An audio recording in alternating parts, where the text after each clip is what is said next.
Good viewer, you are watching Exertas. This next story has been suppressed by mainstream media. Let's go to Andreas for more. Everybody, tune in to Recent Tartarians! Recent Tartarians! Recent Tartarians! Hello. Welcome to the Exertas. Tune in for another exciting episode of wonder, imagination, and discovery. Recent Tartarians! Несмотренно образует всеобщие закономерности, определяющие законы классической физики для нашего Sometimes I мира. look at the moon and just think, the skin's beautiful. Baby, when I met you, there was peace unknown. Что касается энергии наномер, то она превышает ядерную в немыслимое число раз. 10 в 74 степени. That's it. That's it. That's it. With your arms now. That's it. That's it.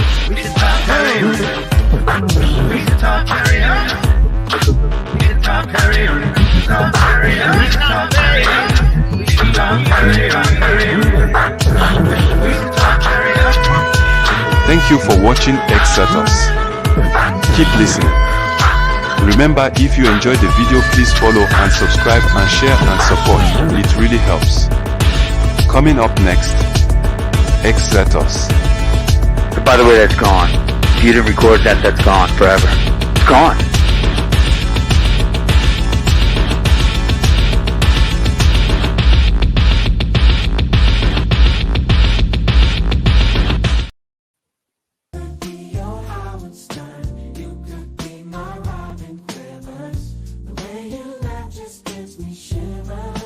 Look at that Google, bro.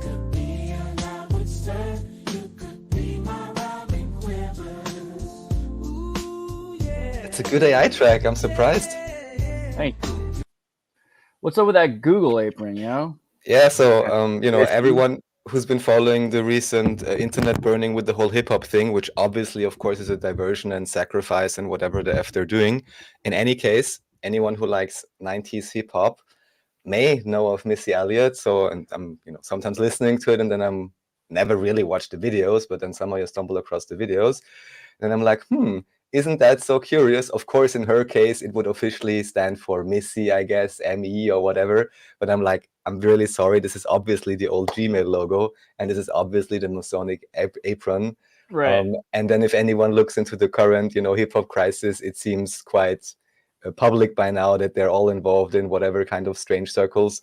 And unfortunately, most likely, if you work for Google long enough, that eventually they give you a blue and then a purple apron on your Gmail logo. Are you for real? Yeah, I'm not even kidding. My friends have done that. And they're like, yeah, that's kind of sweet. Leveling up. Well, here you have it all. And anyhow, it's just, on the one hand, these videos are just funny. Also, like, the one I really like is what is called Superfly, her song. And there, she's even dancing in like a trash bin or whatever, a trash bag, sorry. Anyhow, just curious symbolism and interesting, why would Gmail copy their logo from a Missy Elliott logo video, right? Dude, so she's like a witch, like hurling luminaries towards you. I like it. That's pretty cool. Well, Missy Elliott. Also, you wanted to talk about the P. Diddy thing. Guys, everyone knows that the P. Diddy thing is just completely out of control. Did you see that video recently? What's he talking about? So he did a reaction, moist critical reaction of the Diddy lawsuit and just how crazy the lawsuit is. I can't even believe what's going on. Apparently there's like human trafficking involved. Think like the occult circles, just it's weird the stuff that P. Diddy's into. Yeah, that's my best Charlie impression. I don't know. But basically, this Joey Dickerson Neal sued for being sexually assaulted, but the story's so much more elaborate. It was interesting to watch like normies go through like finding out about it because he's got some weird club. He makes everybody call him like Daddy, Poppy. He's like drugs, sexually assaults people. There's like a dude who has a girlfriend that he breaks up. He won't let them be around each other. He then drugs and has sex with the girlfriend. on top of the drug and guy. So the guy wakes up naked underneath P. Diddy and his ex-girlfriend at this point, I guess. I don't know how that works.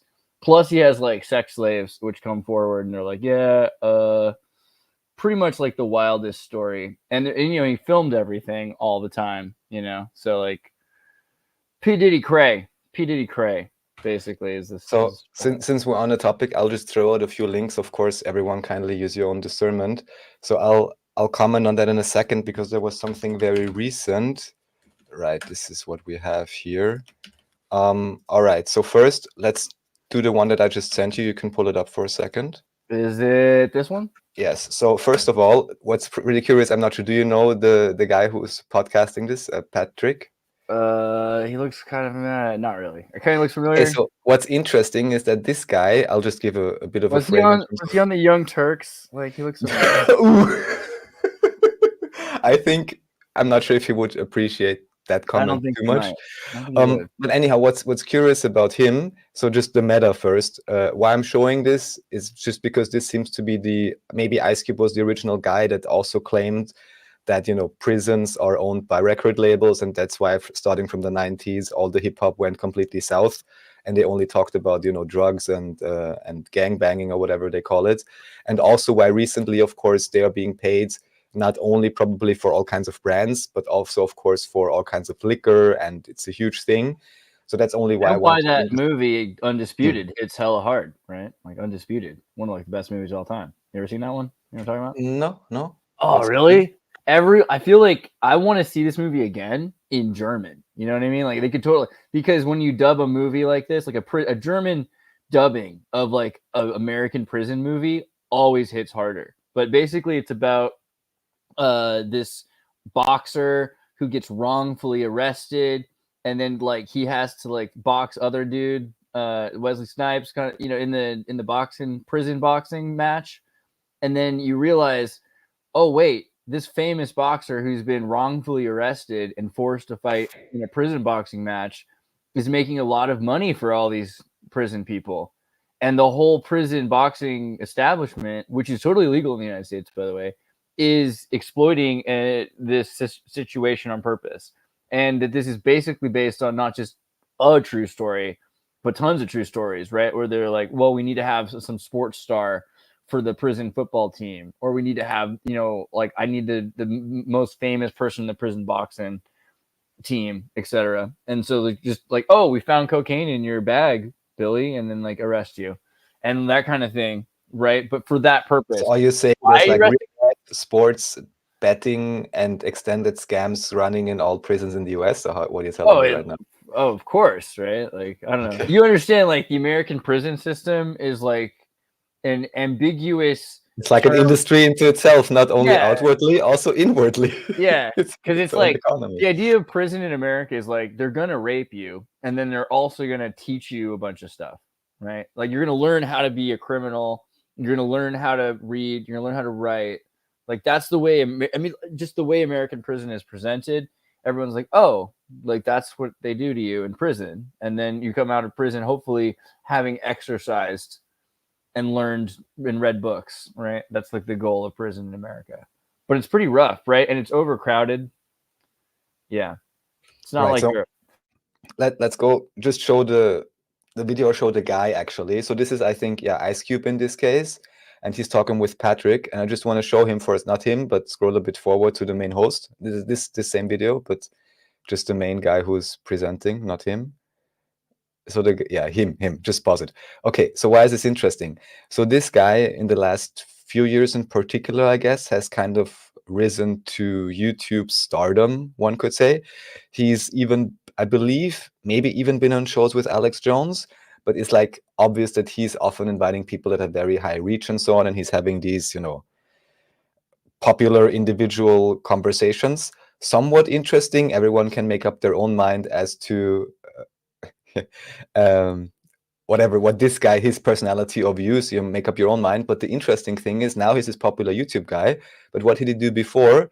He was running basically a multi-level marketing insurance company, whereas he first was working for a life insurance company that was also multi-level marketing, and then he founded his own called People Helping People, which I believe he just now sold finally. And there's a lot of things to say about, People multi-level helping marketing. people and like everything about it.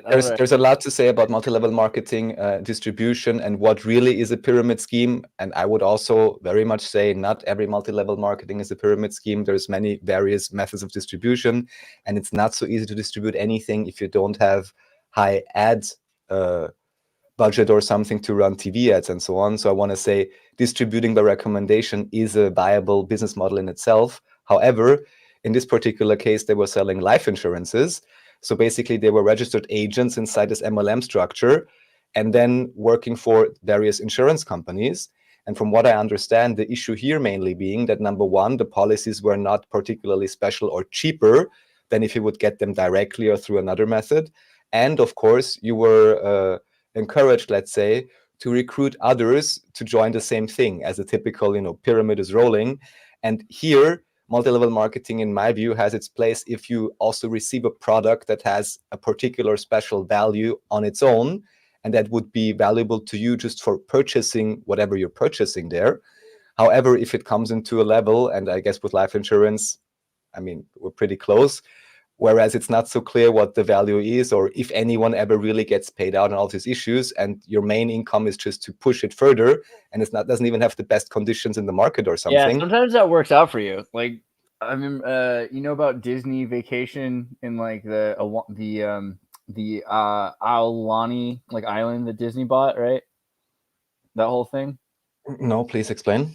So it's like 20 years. Okay, so Japan started building golf courses everywhere and on all these different islands because they didn't have any room in Japan at the time, I guess. I don't know. And this is in the 80s. But now Japan's like, they can do anything in Japan. So they just abandoned all those islands, and they can't even afford those. It's like Jurassic Park all over the world. These abandoned golf course islands with these huge resorts. Disney buys one, and or several things. I think they bought basically the entire island. And to do it, they needed capital up front. So because it was like a quick liquid thing, and they didn't want to, So what they did was they used the Disney Vacation Club, which was a thing where people could get points, like a timeshare, because bought like a timeshare company in Florida. And that was like, if you want to come to Disneyland, you can just guarantee every year you can come to Disneyland. You spend $10,000 now, and you can just come to Disneyland. And, you could decide whether or not that is a good deal for you. But with the island thing, they needed it so bad. They just made these crazy deals because they were just like, hey, you can have a lifetime, the rest of your life. You can go to this island, because who's going to go to a freaking island? They figure is the thing. And they made these crazy resort deals where it's you get free food and you get to come there for the rest of your life. And all you have to pay is this really crazy, you do the numbers. It was so crazy low that a bunch of people signed up for it. And then Disney was stuck with this thing where they couldn't figure out what to do because they had way too many people. They were going to have 50,000 people. It was but what is actually overcrowded for real? The situation happened, or? So what they had to do is they had to distribute it by building another resort, and then they have their coastal thing. Just shovel up some more sand. But they had to, but they shut down the program, and they fired everybody involved with it because they're like, oh my God, you guys don't understand what you've created. Now we have all these obligations, and these are obligations that Disney has to do for the rest of, in perpetuity, for the rest of the lifetime of the people who own these essentially timeshares in these islands. You know what I mean? So and Disney's a perpetual company. So that means they have to constantly have coastal naval, they have to have a Disney naval fleet to get these people to these. I mean, it's crazy amount of infrastructure that they're now forced to have. Oh, I'm working for the Navy. What country? Oh, the Disney Navy. Disney Vacation Club. What was the island? It was Aulani. Look at, and oh God, the logo, right? This kind of two pillars coming together to make a freaking portal. Definitely something weird going on with this whole thing. I want to see the underground scan of this island. Oh my God, right? Sorry, I don't know why that was. I don't know why. Okay, so we got stuck on the MLM thing, and why I'm just bringing this up with this guy is I don't even want to should I say comment particularly strongly about anyone. I just want to point out this is what he did. there are a few videos online where people, for example, you can look at like confronting or whatever, if you enter search stuff like that. Coffeezilla, I think, made a video about him. And it's just curious because then when he's being asked about, oh, what did you do there exactly? What is the business model?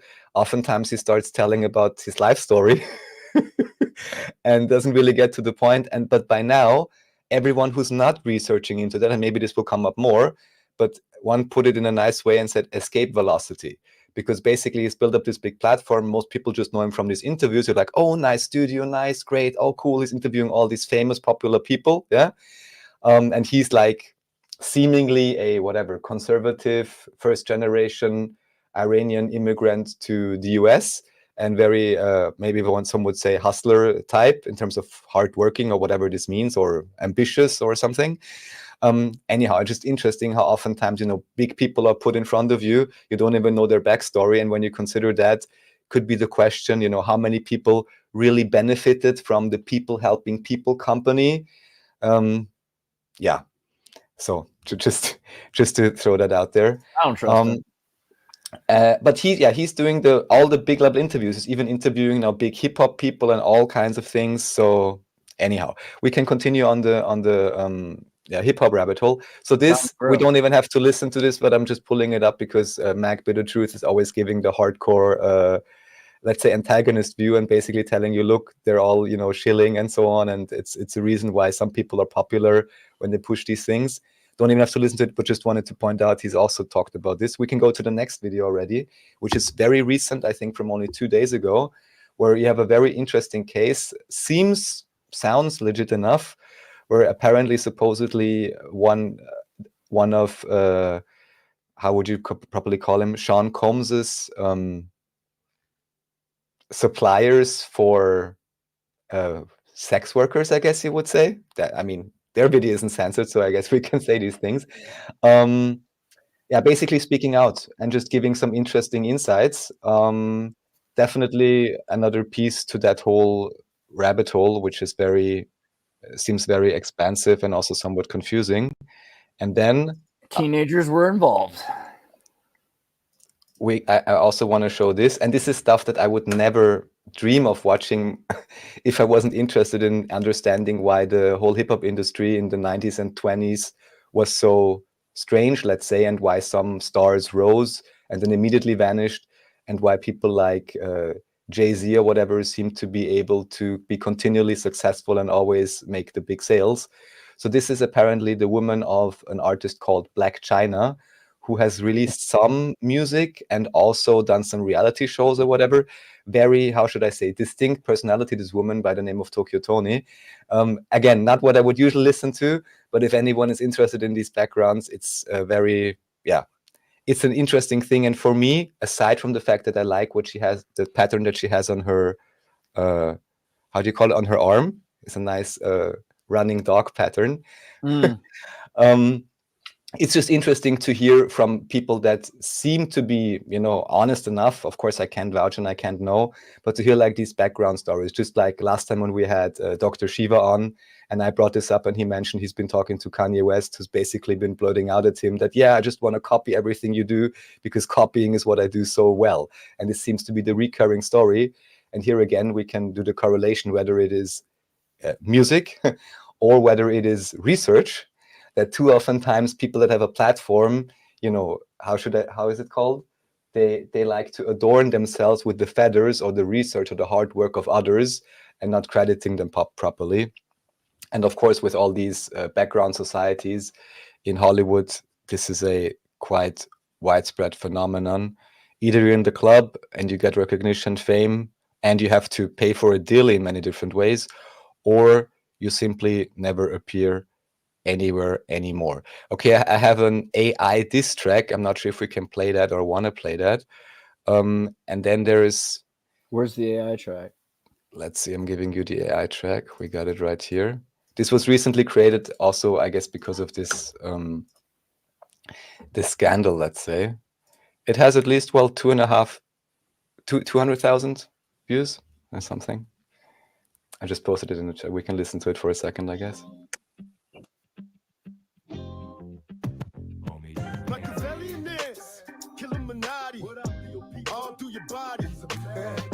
I prophesized this niggas running. Now this niggas running. Check it. Living like the snow tomorrow. I got homies willing to follow me into an early grave. God send us prodigy to teach game. Sipping yak to spit flames and shit change. Niggas and pounds tear like them bitch. Pretty cool. It's pretty realistic. It's Hey, all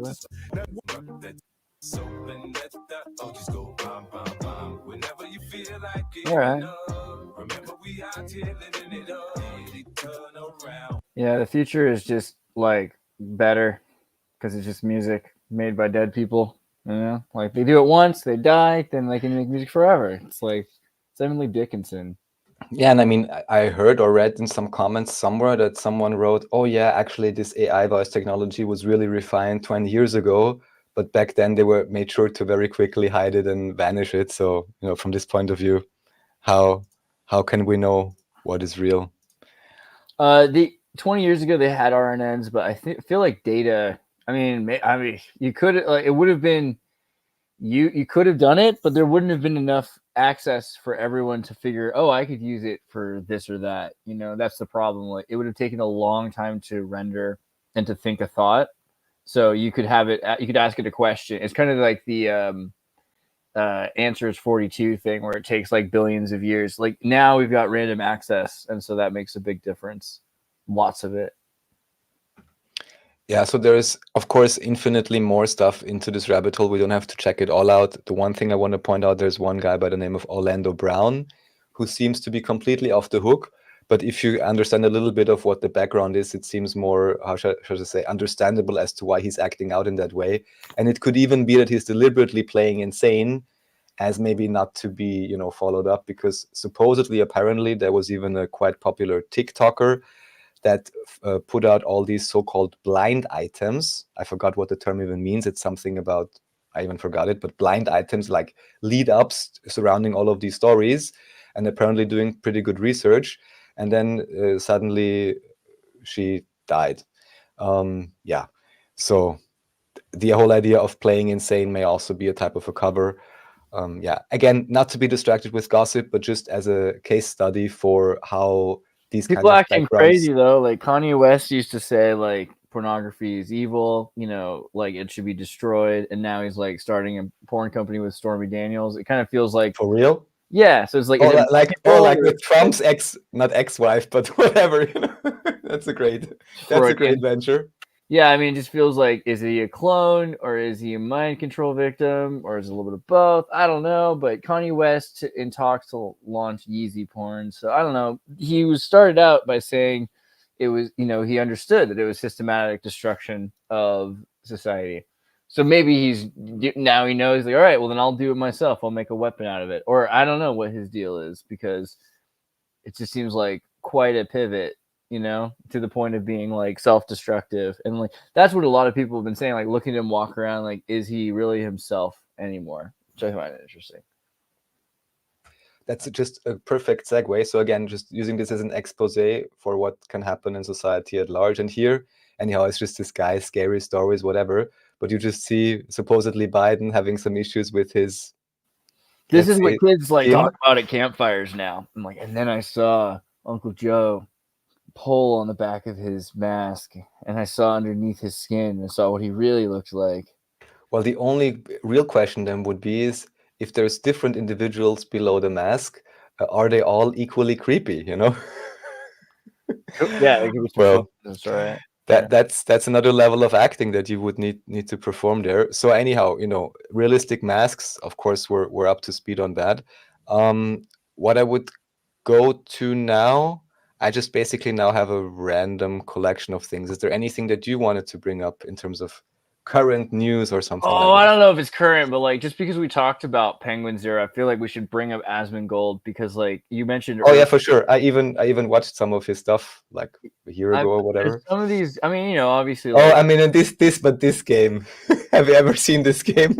Oh, dude, this is ridiculous. I never tried to play it, but somehow I fell into the rabbit hole of not watching him, but somebody else like trying this for the first time. Oh, it's great watching him suffer. It's amazing. Watching him suffer is really fun. And then he gets like carpal tunnel. He like walks around the room. He like falls back to the beginning again. It's like, it's horrible. It's like, he's just so upset. It's so. You just Yeah. If someone wants to see emotional roller coaster, then watch Let's Plays of this game with someone who's just starting to play it or something like that. Oh man. And then he's just like,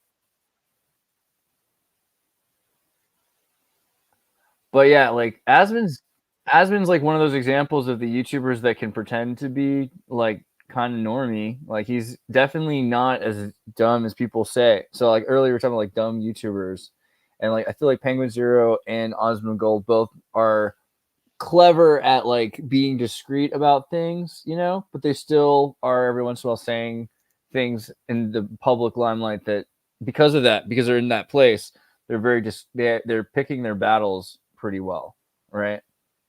Oh yeah, most likely. And I'm always wondering with these individuals, like, do they actually have actual views and a personality? With Asmongold, at least a little bit that I watched, you could actually tell, oh yes, some views about this and that, and gives like gut responses. It appears, but yeah, otherwise it must be must have pretty high acting skills if you have such a platform and audience. And then how not to offend half of your audience if you have actual views or positions on anything, right?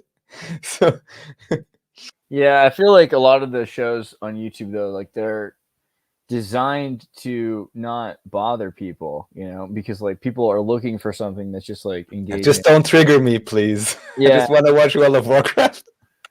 Yeah, which is interesting because like that is like probably the most engaging kind of content for people, is something that just like they can veg out to. And it's weird to watch how YouTube does that because they're pushing that to the front all the time. So if you're able to, in a lighthearted situation, also project some truth, that's impressive. It's very Soviet Union. You're like slipping it out a little bit, which is nice. Here's pull up camera. So just that's the other video we have in terms of masks. This is the current tech we have. Oh yeah. So what is this? This is just like that movie you're talking about, White Chicks, right? Or I think you'll see it now, yeah. Bruh, look what you can do now.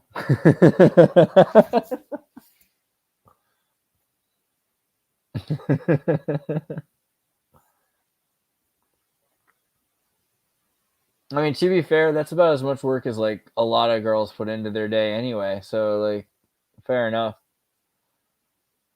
I don't know. That's pretty wild. I mean, this is there was this in the 50s, like with was it Mission Impossible, or I forget what, there's another movie series that existed before that, but the government went and hired the Hollywood prosthetics team that was doing all the masks for the shows because they're like, wow, this stuff is even better than some of the stuff. For which shows? I'm trying to remember if it was like Mission Impossible or if it was, I think it was Mission Impossible. It might have been something earlier, like from the 30s or 40s.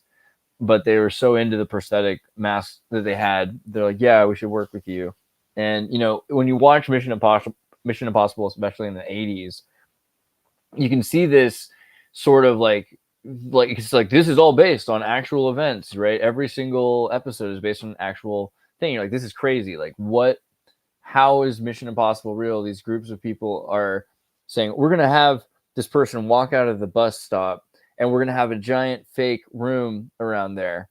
And then we're going to have him get into the wrong bus, and we're going to take him to a fake place. And we're going to have voice changers, and we're going to pretend to be the place he's trying to go.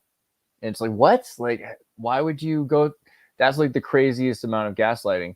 But it's fun for them because agents are actors. So they're thinking to themselves, dude, it's going to be so great. He's going to think I'm an old man. I'm going to be able to do my old man impression. And I'm going to spend 4 hours. I'm going to get up at 3 in the morning. And I'm going to just like, the makeup guy is going to be doing all the stuff. And I'm going to get to do the old man. And like, one of the dudes is going to play a woman. And like, we're going to have fun. Like, that's crazy. Like, that's what the CIA likes to do, And like, every episode is that. Like, didn't you believe it? You believed it. I believed it the whole time. Nice. Yeah, well, I guess maybe it all goes back to the Oddfellow Society. People just want to cosplay, So no, yeah. Please, nobody hate on the furries or whatever. So, dude, Mission Impossible was wild. You really should see this show sometime. It's from '89. Yeah, dude, it's so good. The original Mission Impossible. I don't listen to the original. I think isn't there like a '60s Mission Impossible too, right? But the whole thing is great. because they're just constantly like, I don't even know. Like in Europe, I remember when I was in Europe this summer, I could find full episodes. So I'm sure you can find them there. But they're like, okay, there's like this guy. We have his baseball card. We know all about him. What we need to do is pretend, and we're gonna trick him, and he's gonna think that we're all of his friends because he hasn't seen them in a while. It's like, what's going on? And then they have to like, yeah, that while he's like distracted, they'll like break into the back room. And then he has to like say, give me the code. And then they like basically it's everything. It's hacking, it's social engineering and manipulation. It's like sex, drugs, and rock and roll. It's America, right? This is it's a crazy show. So yeah, I just have a collection of random things that maybe somehow are related or not. This is just one random AI thing. I wanted to ask you if you know anything about it. But it's actually true that they really used Indian workers to watch you instead of some fancy AI system they claimed they were using. Well, They're yeah. they're now saying they switch it to like some, I don't know, RFID tag system in the shopping cart or something, because of course you could make a viable tech solution. I just think it's hilarious that they kind of want to feign, oh, we're already much further advanced in AI, when then the AI What if it's the other way is around? Indian workers. What if it's the other way around? What if it's that they're saying that it doesn't work so that everyone can go back to sleep and then they can keep hiring people, right? Because most certainly this works. Like, let's put it another way. Does the government have the capacity to use cameras everywhere and facial tracking software? Well, 20 years ago, I was able to use that software to get your social security number with Google, right? So if I could do that as a consumer, then I imagine that a corporation like Amazon, which is probably in some ways more powerful than Google because of its ties to certain government agencies. Now, Google's doing its best to become better ingratiated with the government again with the Israel-Palestine conflict, right? Firing. They're having a fallout? They're having a real fallout? Like Google. measurable? So when the Trump administration existed, Google was, pretentiously pretending to care about politics more than they did. Really, what they care about is their own agenda and their bias. And so they were ingratiated under the Biden administration, but a lot of their workers are conscientious objectors to the Israel-Palestine conflict. So in the last month, there's been Google walkouts where people at Google and Alphabet were, in the street. Google fired dozens of the protesters, right, of the walkout engineers, and then made like a unique order. Google hasn't done this before, where they say it's time to keep politics out of the workplace. This is not a place.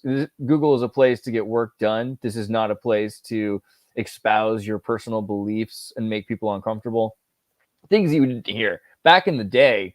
Google was, as you know, crazy. Like, it was just completely political, and just also it didn't cause them to lose money, right? So now it's a bigger deal for them because the Palestine-Israel conflict and Amazon being able to do the AWS servers and all these systems that could be important for drones. I mean, Google has to, if they really want to be government contracted, compete now, right?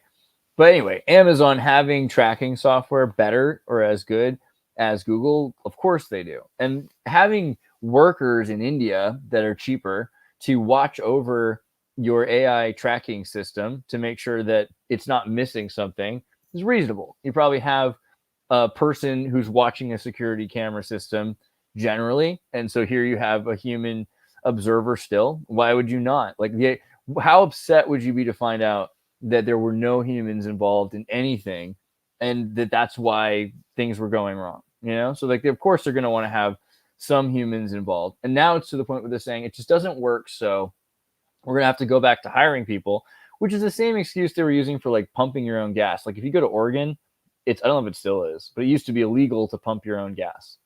And that way gas companies would have to hire people from the town, the small towns in Oregon, to pump gas for people.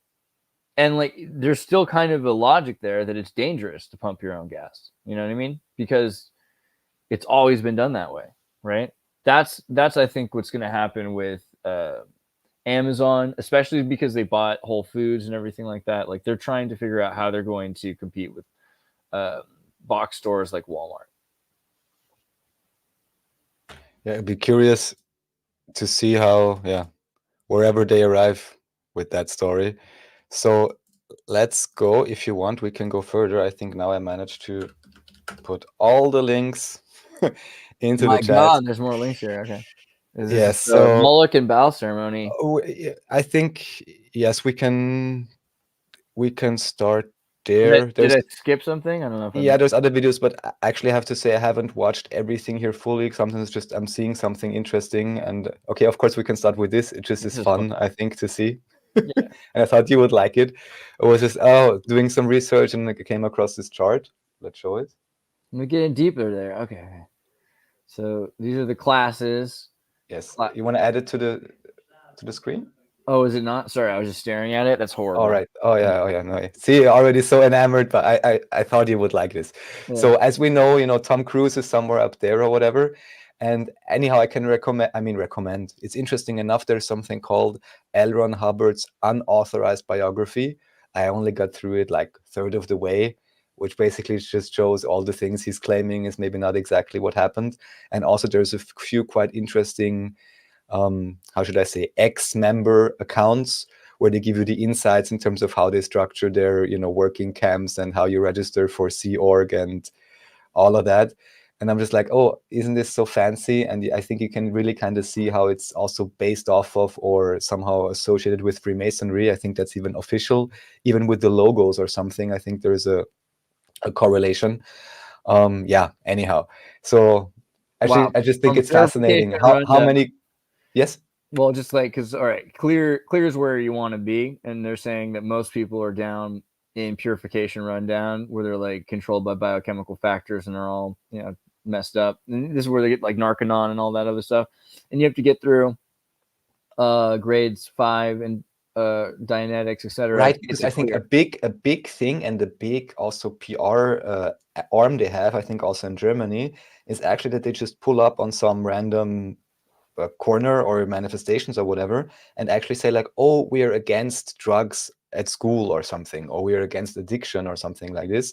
So I think this is one of the recruiting mechanisms. Oh, that's right. They in just Germany, join the program and you'll be free of your evil addictions, which of course are actually the evil spirits that Zeno left from 30 billion years ago, that are like, I don't know, egregores or whatever. Is Scientology still banned in Germany, or did that happen? They've not resolved whether to. Okay, so here's the thing. I feel like Scientology gets a bad rap because of miscavagism, and this is kind of like Mormonism and Brighamism or something like that. Like, or any religion, there's going to be like people that come in and kind of ruin it. Like, Jesus is cool, the Pope ain't so great. But the clear idea is kind of reasonable. There's this idea of kind of in between. Hey, of course. And if you just read on the right-hand side, like ability to communicate freely, ability to do this and that, I'm like, that's all amazing.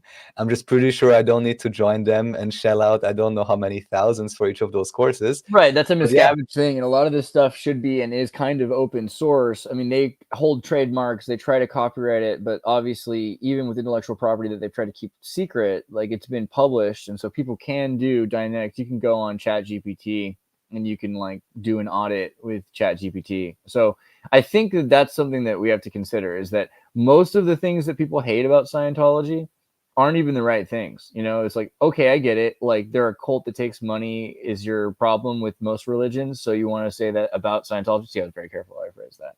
But that's not necessarily true. And Miscavige is a beautiful man. No, I'm just kidding. The point is, you go up this ladder to OT8, and then it ends. This idea that after 8, 9, 10, 11, you have to be dead essentially, or like out of your body to do that. And so these are things that are pre-Taoist traditions, even this idea that you have to align your spirit with your body, get rid of all sorts of ingrained programmings, triggers.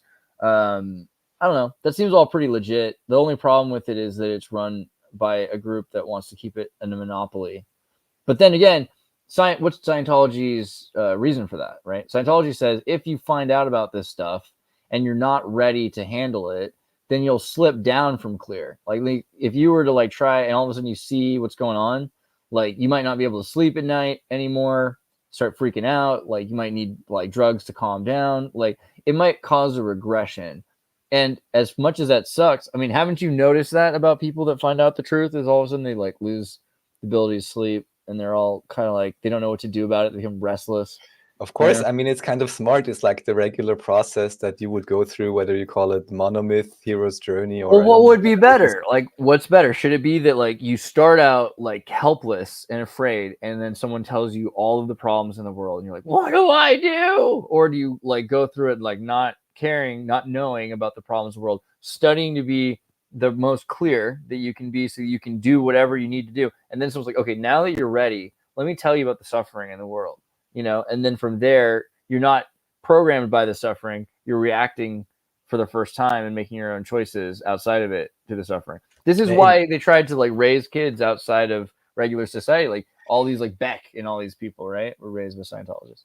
In theory, it's all wonderful. I And don't look have how Danny Masterson turned out. Yeah, exactly. I don't have first-hand experience. I can only tell from this book. The one thing I remember from Not this great. Danny Masterson did not. ex-member, okay, from this ex-member, and she said she kind of went to Los Angeles, maybe even wanted to become an actress or whatever, somehow joined then, and it was, yeah, lots of work and so on. But the main thing that I found interesting is that supposedly, at least back then, this maybe have been an account of the 70s or something, or 80s, that the very first exercise they do called TR0, at least back then, what do you think they were doing? Or maybe you even know about it. TR0 is basically they had to stare into each other's eyes for, I don't know, hours on end without blinking, which of course then causes all kinds of hallucinations and God knows what. I mean, this is something anyone if it's someone you trust and like, I would even recommend trying that at some point, at least for a few minutes.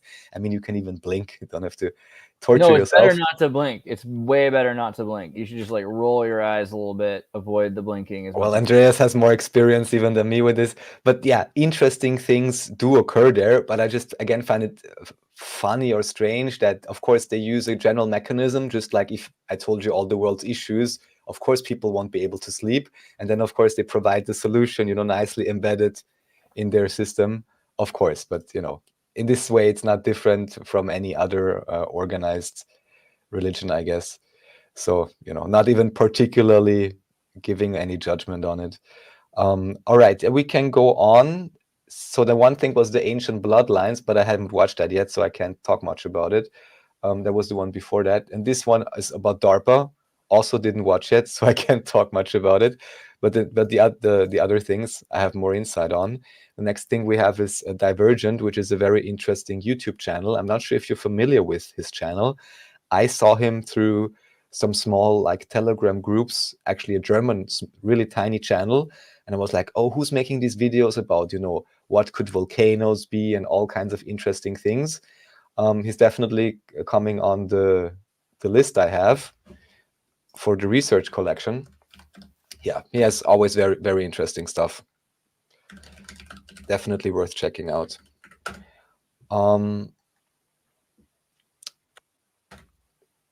Yes. Chemtrails. Nice. Yeah, I've not seen this channel yet. Interesting. It's getting the views. That's good. Yeah, there's some really cool stuff there. And here, this is just something. Oh, wow. This is a death metal band by Anorexia Nervosa. Not what you're looking for, but hold on. Yeah, that's pretty interesting. You just switched to English. There you go. Wow, now that's interesting. See, that this is how depending on which language you're looking at, this is what changes. So not knowing if this is even any real history, but I just thought it's interesting because it's talking about some kind. First of all, the name is interesting, Malefice House. So kind of like the ones who do evil or whatever, or I'm not sure how it would be called. And it's associated with the Bamberg witch trials, because I know we once did a show where you did this great expose, I believe, on the Salem trials. So I was just like, I just have to, bring it up for you just because it was one of those. Prison constructed in 1627 in the order of Johann Georg Fuchs von Dornheim. Nice name. Prison in Kronach. And I think even officially it was only open for a very short time. Oh, yeah. For the Bamberg witch trials. Right. We covered this at some point when we talked about the Bamberg witch trials. Yeah. Pretty crazy stuff. Okay, so this is interesting. We should at some point revisit it, because just the idea of the witch trials during the 30 Years' War and that people were being called witches for being the wrong kind of Christian is, that's a major like thread that seems to run through everything here. Is this like, oh yeah, these people were evil. Well, these people were different than us. Well, these people were basically our families that just, you know, had like slightly different political stratus or something, you know, every single time. And yeah, the 30 Years' War, we can't even remember what's left of it after. It's pretty bad. All clear. Parliament.government. Yeah, so this is a site that, you know, even most Austrians never visited. It's the official site of the Austrian Parliament. Why I'm bringing this up, as I will ceaselessly continue to recommend, is on at the Deep Share podcast, the series Rise of the Expert about the labor movement.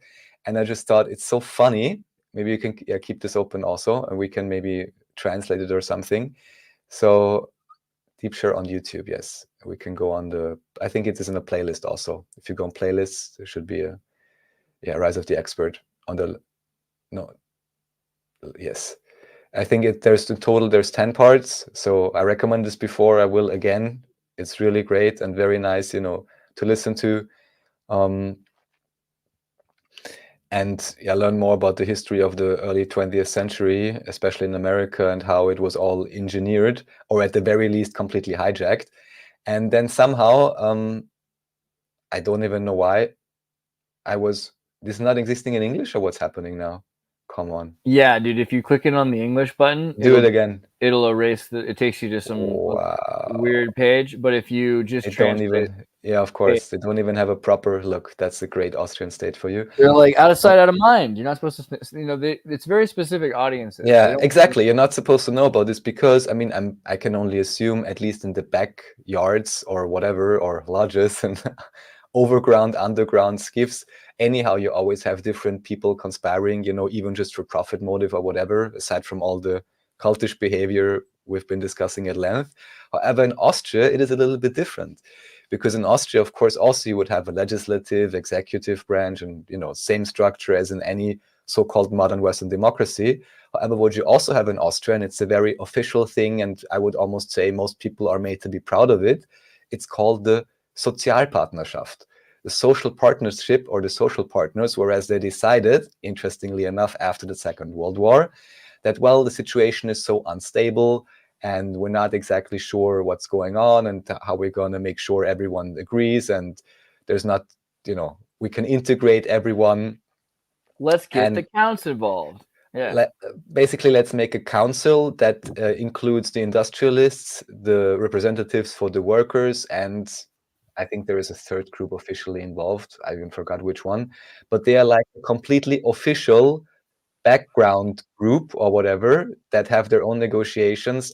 I think they're not even publicly registered or anything. Maybe they have something somewhere, but it's kind of like obviously not really a perfectly legal structure or something, or a proper institution, but still it's often cited as, oh, that's the great thing which keeps the stability in the background.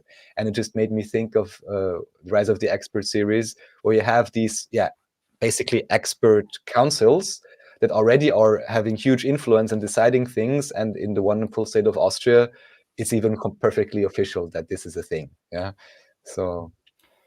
Yeah, I agree on all counts. I would say though, with the elite and the experts, right? So like, let's imagine for a second that you're talking about the best possible system. Okay. So like the best possible system, you got like a system where people have influence over their government at all, which is hard to imagine, because the government, you know, it's not really this thing that helps people, right? It's this a totalitarian social contract between a corporation or a state. Corporation, you know, does services for the people in exchange for, you know, fees and other, you know, labor. A state demands in exchange of a social contract, right? So if you're building a state like that, then you're going to have economy, right? So like, what is the capital that drives the corporation or drives the state? If the king has gold, or if the king has control of all the assets or something like that, then they have this complete control. If the corporation has it, the same way around. So all of a sudden, if you have a state that has the legitimacy of authority over violence, and they're using an economy that's backed by a corporation like the Federal Reserve, which is an oligarchy alliance, then all of a sudden you have you know, maybe not forever, but at the time of creation, a checks and balances system, at least between the corporations and the states. And that's a start. And, you know, you can't imagine the people, you can't imagine we the people without an ally in that fight, right? Like you have to have, it's either both of them against the people, or one of them uses the people against the other, right? Either the state uses the people against the corporation uses the people against the state. So it's hard to imagine a better circumstance, as horrible as it is. That's like my frustration. I like your optimistic view. So I like this comment by Sir Real Neil Mill, connected to the purity laws of Germany when they threw women into prisons who were brewers of ale with psychedelics. See, when I hear the purity laws of Germany, I think about Reinhoftsgebauten, like the German beer purity laws. But I guess yes, exactly. Okay, cool. I thought he was talking about women all of a sudden. Oh, you're talking about the brewers. Okay. And maybe women were the brewers. Yeah, I brought this up before. You know, always the Reinheitsgebot, and they always make ads about it in Germany. Oh, it's so rein. I'm like, well, you took out the mushrooms or whatever. You know, like you took out the thing that would have make me drink it, maybe. But right. Wow, AI is getting out of control. Just kidding. This is Jekyll Island on a drone. Isn't it beautiful? Honestly, people should hang out in Georgia more. Georgia's so cool looking. It's pretty sweet. Look at that. Who knew, right? Yeah, here's Jekyll Island Club with their cool table. Don't you feel bad that your table doesn't look like this? It should look like that. I think they could up the fancy. I think the Rothschild party pictures are better than that. But yeah, so anyhow, this is just, I also didn't to be a picnic place, you know. Like, didn't see this yet, but this is also a cool channel. I think Florida Uncovered or no, Old World, Dr. Old Longo, Florida. Old World Florida. Yeah. Oh, this is Dr. Longo. All right. Okay, I didn't even realize. Yeah, he's supposed to be on. I think we're gonna try to do something this week. Actually, I forget. I'll look into that. I'll hunt him up. So that's on my to watch list. Then yeah, someone had brought up the next thing. Even it was also related to some kind of gory topic, but I'm sure if you put it up, you'll immediately know what it's about. This Free Martin thing, or something about genetic engineering, I think. It's in the chat also, or it's just Free Martin on Wikipedia. Sorry, I had to quickly hit up Dr. Longo. I was like, when are we doing that thing? Free Martin. Oh, that's cool. The Martin heifer. Is this like non-functional ovaries, infertile female cattle? Right. This had to do with the whole, do you know what biological gender I am by looking at me and you don't? And that's because we had brought this up, many different times. I'm not even going to get into detail, but just the idea as exemplified by this animal example. It's a trans heifer because it goes from female and it starts to acquire some male components in the utero. Fantabulous. Wow. That's interesting. That's cool. Good for him. Them. Good for them. So just to show in terms of how far this whole thing can go and how soon you can actually change something that then in terms of inception you would be one gender, but then even potentially before birth you're phenotypically already appearing as another gender and stuff like that. So that's kind of the rabbit hole where this goes. And weren't they supposed to do something 2 days ago? I read somewhere the whole rollhead heifer thing was supposed to go down, but I don't know, the world's still standing. Where's the Dajjal or the Antichrist or whatever they put into the Hadith and the... Look at this, Al Jazeera. Do Texans have red heifers just waiting for Israel? Like, oh yeah, we do. Well, they better be having them on standby. No. Why do you think that there's all beef franks? What do you think? Why do you think Texas is for? What do you think they're shredding through all the? They've been trying for 100 years to breed it, and why at least with the genetics. Like hamburger? Do you even understand? A rare look at the red heifer inside Israel. Academy for the Temple Knowledge held a conference this week to discuss a special purification ritual during which participants got to see the highly protected cattle. See, they got a bunch just in case. The Red Heifer Halacha Research and Thought Conference, during which a special tour was held for 100 participants at the Red Heifer Farm in ancient Shiloh. The red heifers are the key to a special purification ritual required before service in the Temple of Jerusalem. Doesn't it just read like we're in some sort of this is like the apocalypse comic book movie? It's like a Batman comic right now. The red heifers arrive in Shiloh on Sukkot, and since they have many interesting things So many interesting things have happened. The reactions have been amazing, recounted Mariah, the Academy's training coordinator. According to her, we have special rules for raising the red heifers. We don't take them to graze. They are often very spoiled. They're dirty because it's dangerous to clean them. We're afraid of pulling out a hair, which would disqualify the cow from the ritual. And if they get wet, they may get pneumonia. We're waiting for the summer so that we can wash them out without hurting them. These dirty cows that aren't allowed to be bathed because if they lose a hair, oh, this is just so messed up. They're just torturing these cows because it's kosher. Okay. They have feeding areas so they won't fight with each other, and an examination room where once every 2 weeks the representatives of the Temple Institute come to inspect the Texan cattle. They have feeding areas where they won't fight with each other. Does that mean that they're like separated? The cattle are of special breeds, which is the correct color. This is still a challenge since they can't have a tag on their ears and they can't carry a yoke. Cameras are filming them constantly to make sure that no one comes and touches them, since that disqualifies them. Even if I was hot and I took off my blanket and put it on the cow, it is disqualified. Why would you see? This is the kind of thing people are trying to figure out ways of touching the cow. It's really cool because I mean, anyone who's what ever if I just put my blanket on it? It's like we can play The Floor is Lava or something like this. That's the level. That's how this seems to be. And isn't Shiloh this? Let's just say where the sewers are. The holy sewage of Jerusalem, whereas you made the video. We're going to finish this paragraph. Mariah shares a special story about the cattle. On Sunday, when Red Heifer came here from its farm in the north for a day, at the same time, a Haredi woman who lost her child a few months ago arrived in Israel.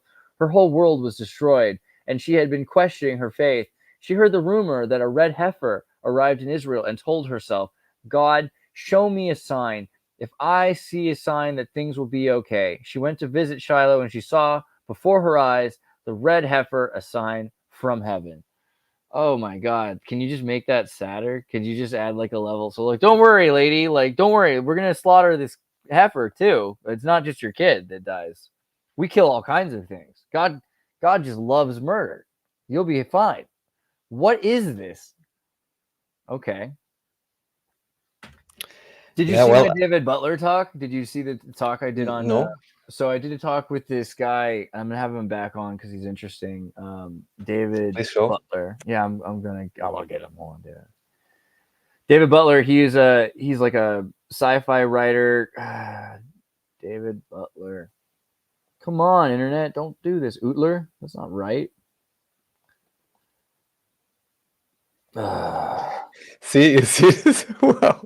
Wow. Really, world? Okay, I think it was this one. Okay, yeah, it's the Azazel Deuteronomist episode, and so David Butler, and so we talked a lot about the First Temple period and this idea of the atonement and slaughter, and it's been kind of interesting on my mind, this idea that there's this old temple period where they.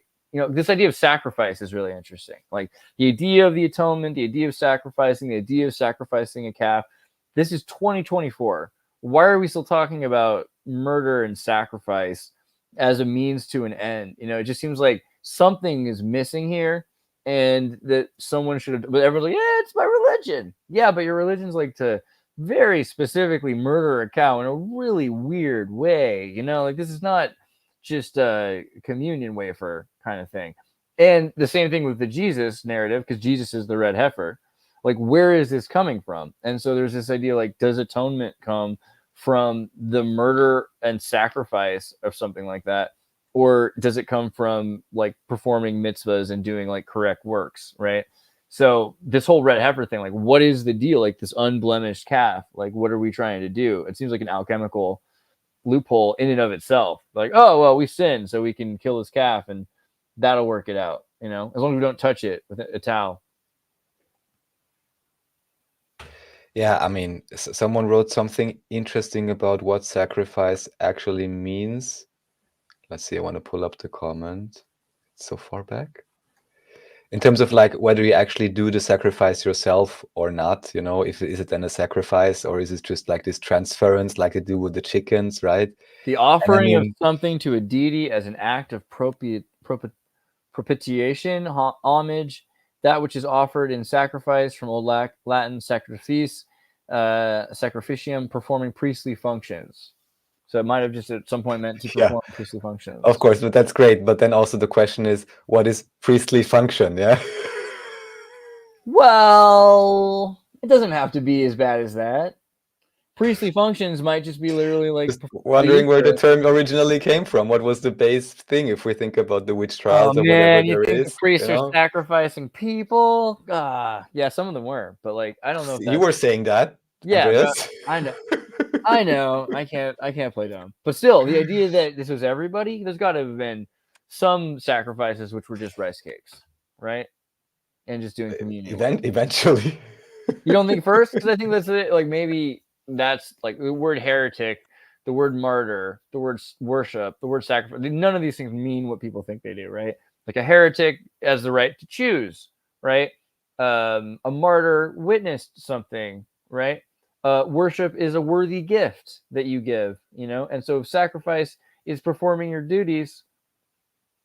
Of course, I'm just saying, what were the original duties? That's all I'm saying. I know. For this type of priest, that's all I'm saying.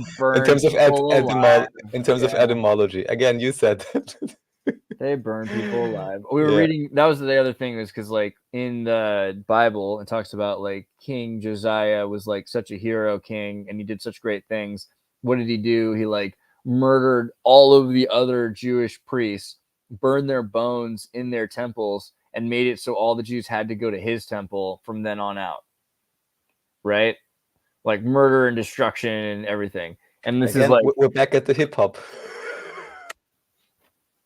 All I heard from one of these examples, and maybe with Jaguar Wright, I think I brought her up before, and then they were asking like, oh, how can it be like you have these labels, and then strangely enough, this guy vanishes, this other guy dies mysteriously, this other guy almost has a heart attack. They all just wanted to write a book, and then like, how come in this case? And the quote then was, well, in this case about Jay-Z, and just said like, well, Jay-Z just wants to be the one. And I can very well imagine, it made me think of Madonna for some reason, because she was popular for having these Kabbalistic bracelets, right? And then the whole idea, as David Ewing Jr. pointed out, of sleeping with God, or this strange idea of becoming God.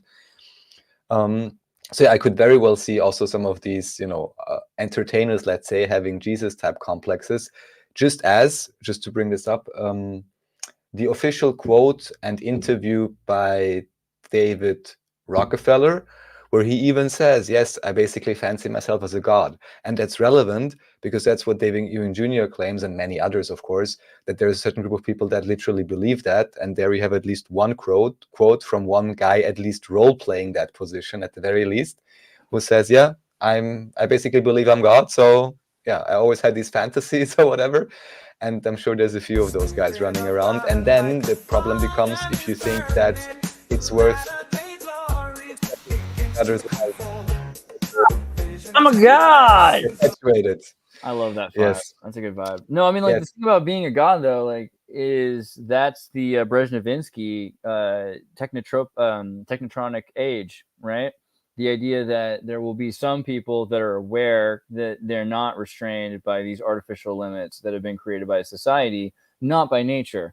And we see that all the time. It's true. There are people that are like, you can't do that. It's like, well, I physically can, you know, like someone's like, I had a cousin one time told me I couldn't jump a fence because he wouldn't jump a fence, but like he said I couldn't, so I had to, you know. And there's just different kinds of people in the world. I am a god, you know. Yes. There's some people that are not, and that doesn't necessarily mean what people think it does. It doesn't mean that you're like, there's some people like, oh, I'm Jesus Christ, I'm Superman. No, it just means like you do have way more sovereignty and power than you've ever been told, and you might as well start with understanding yourself like as someone who's had your powers restrained.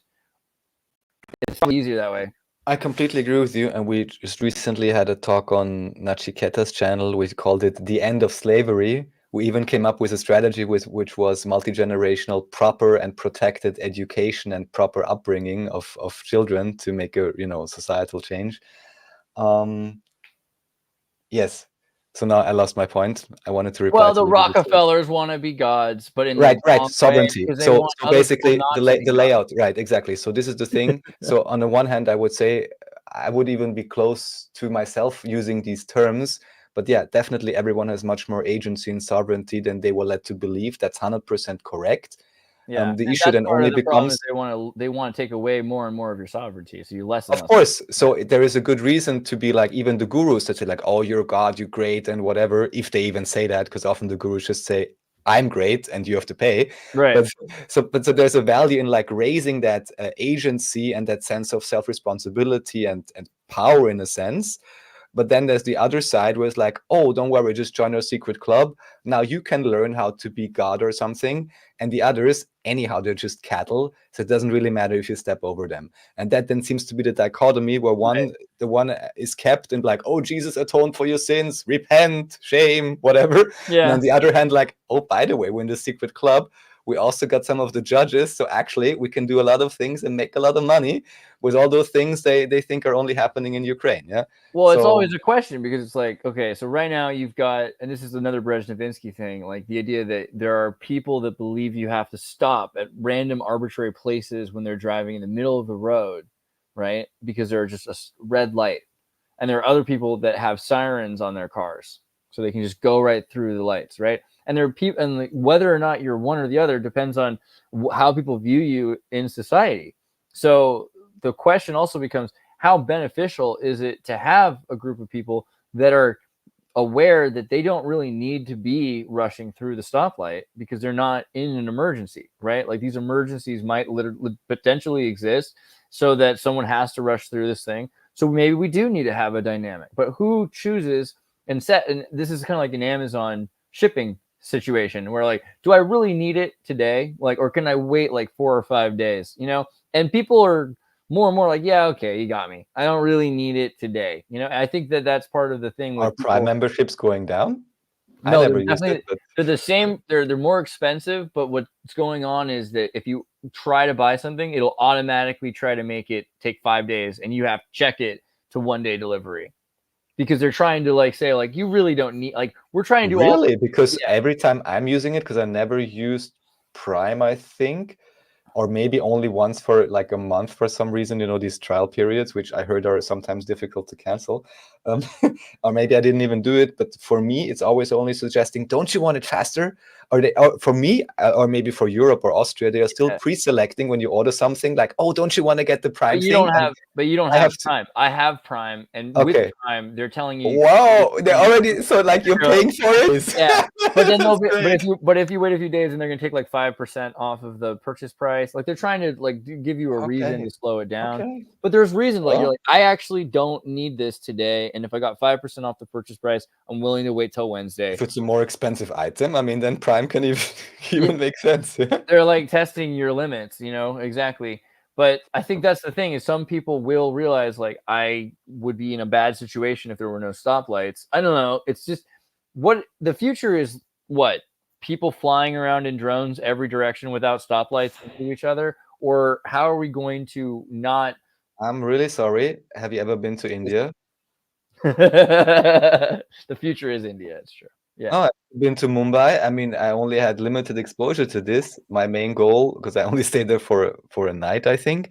My main goal was just to cross the street because we were sitting at some cafe and it was like, or not even, I don't know. I needed to go to find a toilet or something. Anyhow, I need to cross the street. And I'm like, wow, the street is full of cars.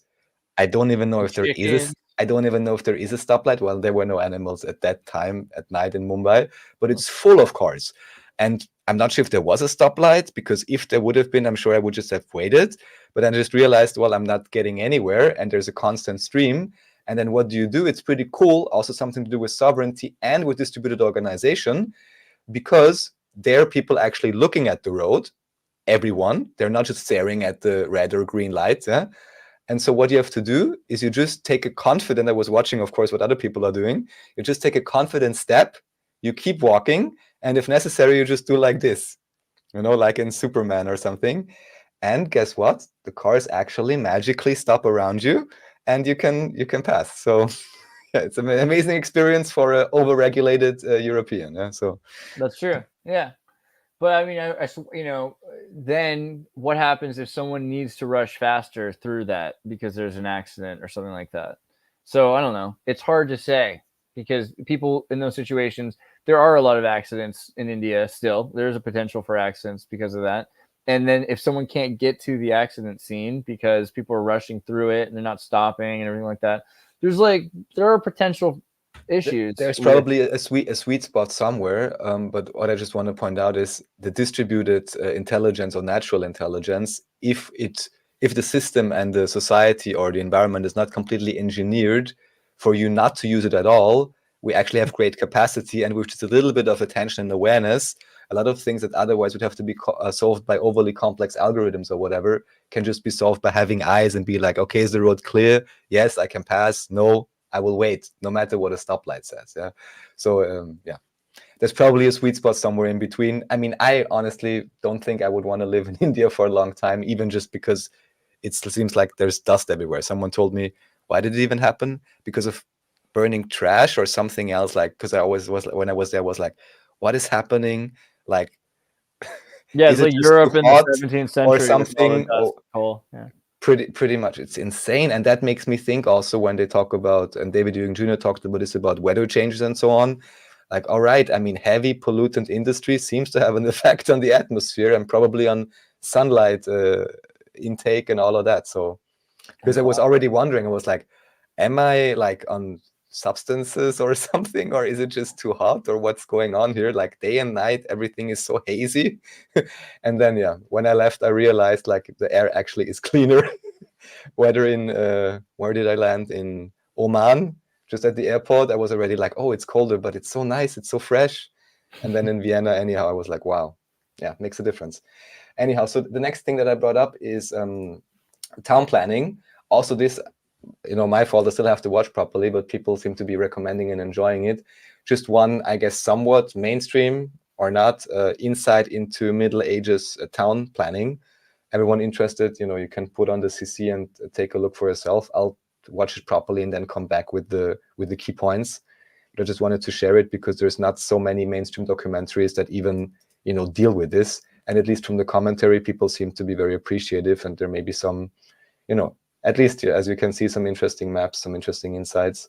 Dude. Interesting old dude taking care of this with, like 90s tech. Yeah, so super exciting. I want to use that computer. That computer's probably based. Look at that. Look at this giant wake. Yeah, it looks like a custom 85 high-end thing that he's using for 30 years. Probably from like 2001. Wow. I don't know. It looks pretty crazy. 2001 to 2004.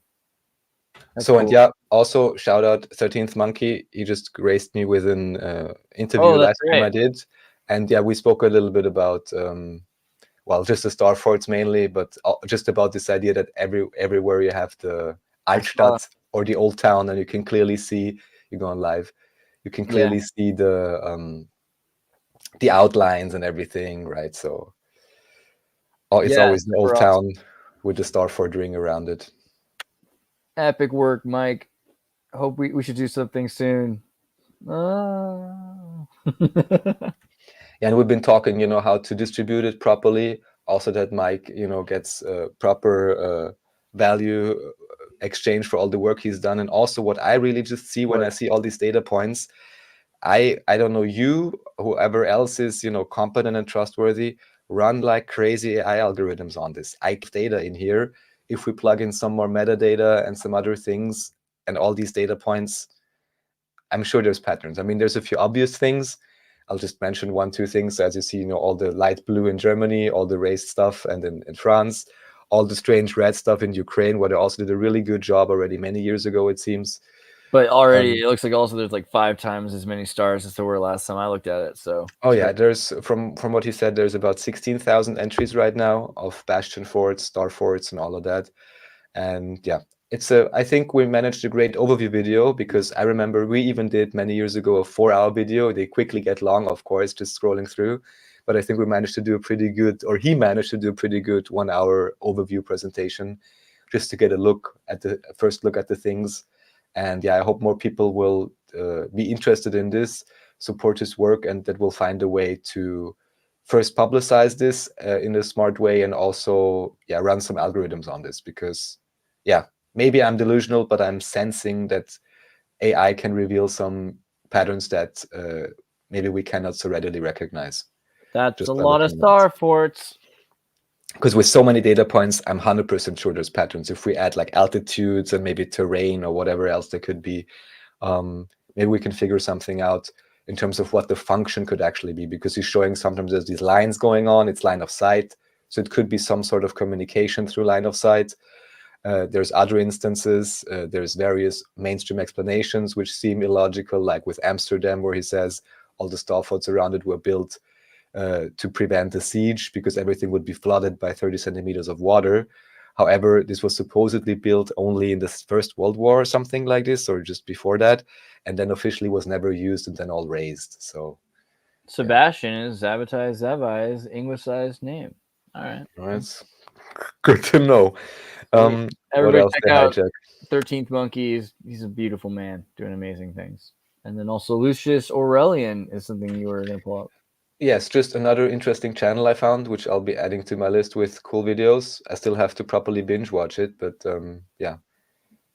Also seems to make high quality, very interesting videos. I'm not sure over which video I stumbled initially, but just to add to the collection.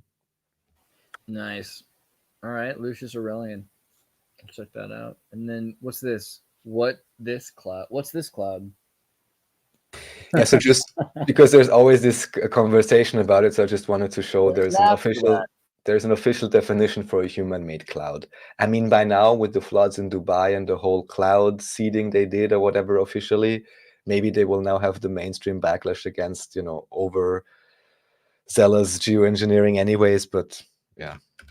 So I just wanted to point out that this definition does exist. You're muted. Sorry, I was just reading it. Very interesting. Different types of man-made clouds. Cirrus homogenitus. It literally shows. I mean, this would be what they call it. Contrail is the mainstream name, right? This cloud. That's hilarious. And then here's the Hamas. Right. Yeah. So I only pulled this up because this is Arte is like the cultural channel for Germany, and it's interestingly a German-French collaboration. I'm pretty sure they started this as a part of the peacification efforts after the Second World War and cultural exchange and all of that. So perfectly official, and here they just show a bit of the other side, and they also give a few statements, and we're not even deep into the real background dealings and all the what is a stage area here, but just very clear statements from Secret Service chiefs and so on, basically saying, yes, because of these and these reasonings, we ourselves supported radical elements. And that is 100% verbal. I mean, paraphrasing now, but that is the meaning of what he's saying, and that's completely official. So just that no one can say these things happen randomly or only because one side doesn't want whatever, but because the controllers on both sides, of course, are exploiting the individuals and are probably even furthering their enemy just to their own position in respect to the population they're responsible for, is held more in fear or whatever, the basic nationalism stuff, right? Which no one is, which is supposedly a bad thing, as I learned in history, right? Anyhow, love all the nation states.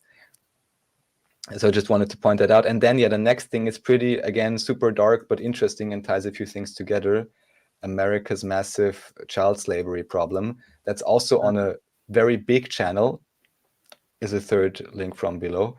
And just to show, because we've been briefly brought up the Wellness Company and Sound of Freedom and so on, I haven't done background checks on this guy or something, but to me at least, he seems like an honest, decent older dude, and maybe he's actually really been doing the things that they are claiming in some of these videos, at least from what he's explaining. Was he part of the wellness group? Or what? No. This is a different group from what I understand, not associated with it, but at least according to his own statements, actually doing these things. And if you just scroll down a tiny bit and you can see the view count on the video, that kind of makes me think that this guy is legit. If you scroll down just a tiny bit, you have 4 days past and you have 7,000 views on a 220K channel. And of course, other videos are performing much better. So this may be something to check out. And the background stories he's telling are quite, of course, shocking and horrible. but also quite interesting. So this may be, you know, actual real field reports, and the guy, at least the way he's talking and what he's claiming, he doesn't seem to be interested in getting a big platform, but he has his reasons to do it, and even says like, yeah, he's not sticking his head out again, and it's not always the most safe thing to do, and so on. But yeah, I watched this interview. I think it was a good interview, and maybe it can give some insight into the real, you know, underbelly, and also connections between what we would call whatever, Asia or anywhere, third world, remote places, you know, war zones and disaster zones, and also how this connects back to the first world, of course, as well. And then some not very, you know, of course, then religions are being used, and they're modernized and forged and inverted forms to then even justify parts of this, you know. So then you can chase a minority, or you're allowed to enslave a minority because of the modern version of your religion, all of that. So I think quite informative, and to me seemed honest and interesting. And this one is interesting. I found this through a feed for some common friend, and was reposting it. I didn't watch it yet, but I was like, okay, anyone who ever wanted to see someone from InfoWars debating on the flat earth topic, here you go. I haven't seen it yet. From what I heard, the reviews they're good. Some of the comments even on their InfoWars side are pretty fun. Wait, who's on which side? Is the InfoWars against or for? Well, basically, Harrison Smith of, I believe it's called American News Journal show on InfoWars, is taking the globe position, and Austin Whitsitt is taking the flat position. Okay. That sounds cool. Did you watch it? It sounds good. I didn't watch it yet, but I bookmarked it, and I'm gonna watch it. That sounds cool. That's still on the backlog. And we need to get back to like sophist debate about silly things. Sophist, yeah, especially sophist. Yeah, that's what we need. As if we wouldn't have enough. My opinion. And so pull up also. This is the creation of modern chronology by. Right, and also I still have to watch this, but I was like, as a few people already recommended this channel, so I finally have to check it out. And it was maybe this is the video to check out if he talks about Fomenko and gives his view, so people can have an insight. Nice. Merovingians. Okay, I'll check this out. And then what was it, 33? Yeah, that's the last thing we skipped over earlier, and that's just maybe the description actually says more, but this is unless this is recently AI generated, of course, which I don't know. Then this is apparently some kind of old ritual they recorded, I don't know how many years ago. See, Olympic Committee. Okay. YouTube blocked this clip. I'm so desperate to lurk. Oh no, but then we can't. Okay, everyone has to go watch it themselves. I was like, let's play it. It will be dumb. No. Yeah. Anyhow, just whatever strange ceremonies they do, old footage. I'm gonna open it up in the back here and look at it myself. What this is 13 minutes to 13:15, I think they said. Yeah. Okay, so what's the problem here? Turn that on there. Look at it for a second for you. You guys can look at this while I. Yeah, exactly. Just look at the sanitized version, and let's see. I want to see if we can. Oh yeah, let's just try this just for a second.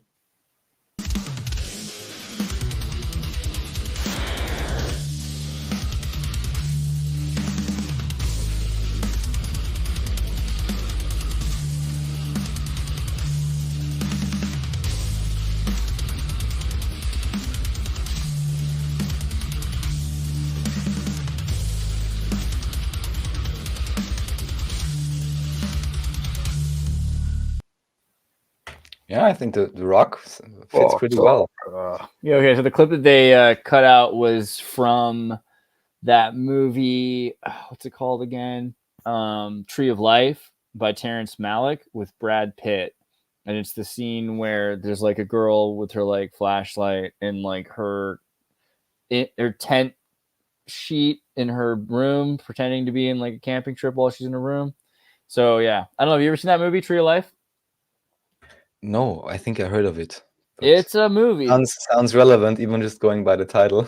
I was like one of those, like, well, it's kind of like George Lucas on that. I was like, 2012, man, the world's gonna like end. It's gonna be not quite end, but it'll be crazy, right? 2011, I guess. Oh, wait! Just because, go back.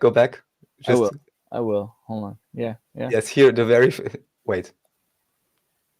Oh no, okay, no, it's okay. Go on. Oh, you knew the guy? You're like, I've been there. No. Yeah, almost, because there's again names overlap sometimes. This movie's like PCP and DMT and being sober for 30 days all at the same time. It's a weird movie. And Terrence Malick, I feel like isn't he involved with like, I forget if he was involved with the movie Powder or something like that. Did he do Powder? What did he do?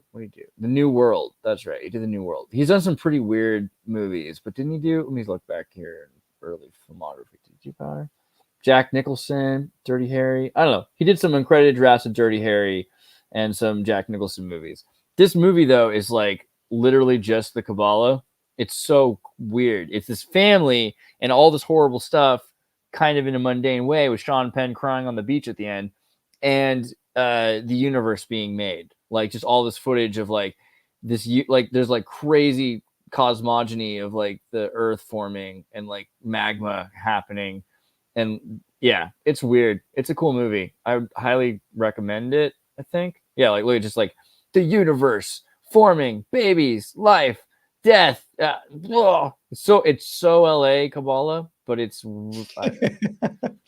I'm not selling it right. I'm telling you, Sean Penn's in it. I'm not selling it, but it's good. You should look at this scene. Look at that. Right? You can get the idea. This is just sacred geometry. The whole movie, you're like, how the heck did they get away with saying that? Oh, they didn't say it. They showed it. Kubrick.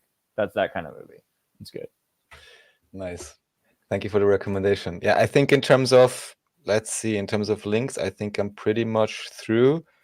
The only thing I have left is music. Which music? Is it all like copywritten stuff? Let's see. One is called Turkish March from 1914. Oh, we can listen to that. I think if I go to my library sound studio, if I go to studio, I think I can find Turkish March through Creator Music. Let me see the Turkish March. I like the Turkish March. I made a video to it one time.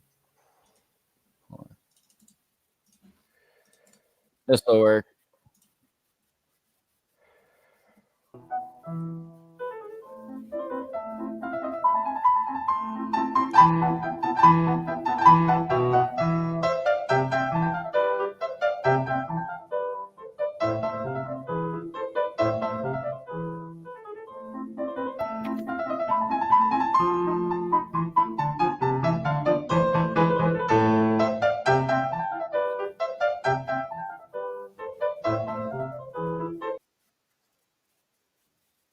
Oh, sorry, I made it stop because. All right. Well, and then you have. Let me pull up this archive link too. Hold on. Oh no, that's just a Turkish March from the archive, where it's a 1914 version, so it's allowed to watch. But I'm wondering if this is. I think this should sound different, or is it really the same? Want to listen to it for a second? Oh yeah, let's check it out. Oh, it's probably okay, right? No control. It's 1914. Oh, that sounds good. I can make a 9 Inch Nails song out of that. Can you hear it? We're looking forward to it because we can't hear it. Oh. They're gonna make your version of it, but it's fine. Hold on. Oh, there we go. Yeah. That's a good outro track, I think. That is nice. That is tasty.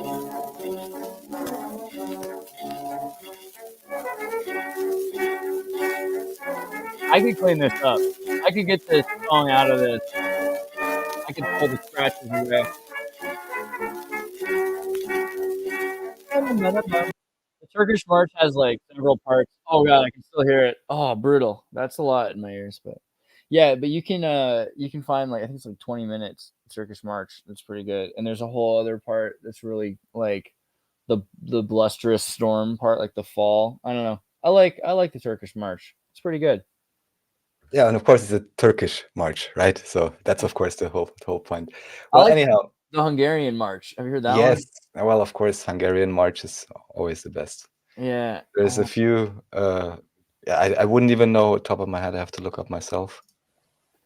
Let me see how it goes. I forgot how it goes, but it's good. It's good. It's good. There we go.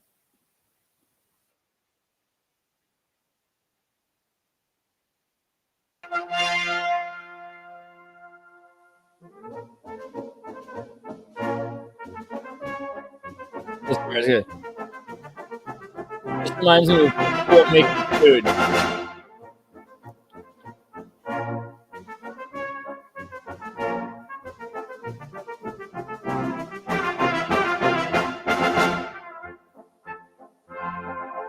pretty fun, you know. This feels like it's like a little bit more of that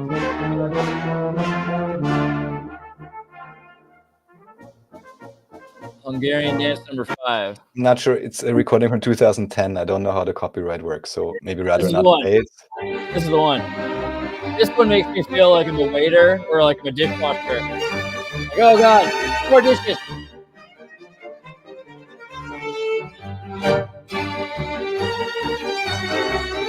Really big Slavic eyes. Like, ah, what do I do? Brooms and mops for dancing.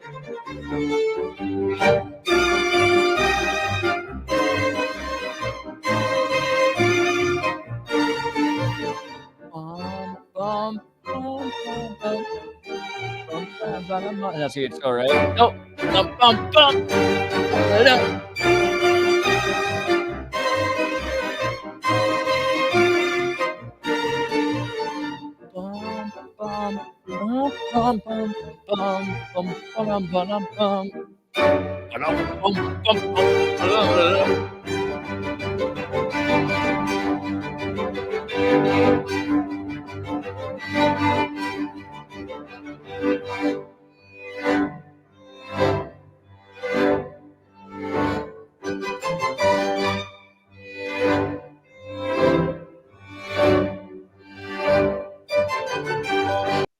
All right, I'll take it. That was pretty good. I love that one. All right. It's pretty solid. Oh, dude, Yep. we could have had the Cossack dancers on. You're right. Yes. Just imagine that we weren't like sitting down, because this is what you do when you listen to like that kind of music, you know? This is where breakdancing comes from. Clearly, there were a lot of Russians in Harlem at some point. Like, this is all... I'm convinced. Look at that. Probably. There's no question. It's Tartarian. It's a Tartarian. It's a Tartarian move right there. Right. And hip hop is just the original hip hop was just a counterculture, the resurgence, you know, probably. It was the Welsh. Sorry, that was my ancient historian Luke impression. But yeah, it probably was the Welsh. You never know. They probably invented it all. Well, thank you, Andreas. Yeah, Thanks that's not bad. for watching. Let's see you guys later. I think we're gonna woo. I don't know if you'll be awake, Raf, but you're always welcome to hop back in, and we'll see you guys next time. Ciao. Thanks, y'all. This next story has been suppressed by mainstream media. Let's go to Andreas for more. Everybody, tune in to Recent Tartarians. Recent Tartarians.